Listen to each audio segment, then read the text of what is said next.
Alright, this is Anthony with StuntBums. Today we're going to be talking about Switchback Christ. This is a trick that I've been trying to do on and off over the past year, but I've never really been comfortable enough to let go of my bars.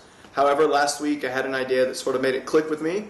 So today I'm going to talk with you to sort of give you a primer on how to get started with the trick and to also discuss what helped me actually get it figured out.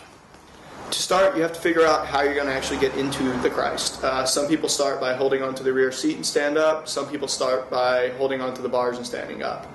I feel like the rear seat might work a little bit better if you're going faster, but since I'm going slow, I went with the bars.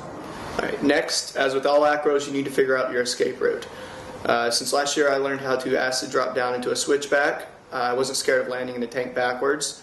Therefore, I decided to acid drop down if shit hit the fan as opposed to jumping off to the side and possibly busting my ass. Even after I figured out how to get in and out of the trick, I still had a few problems. First, I realized I need to keep both of my hands on my bars. Since I'm not very comfortable using the gas on a switchback, I typically cruise around with my right hand on my left bar, my left hand on my rear seat.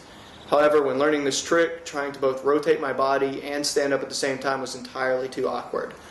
After I got comfortable using both of my hands on my bars, I felt a lot more stable.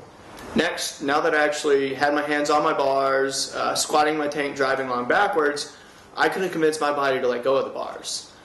However, last week, after taking a step back and spending some time thinking, I realized that in my ambition to do a switchback Christ, I totally forgot about the baby steps.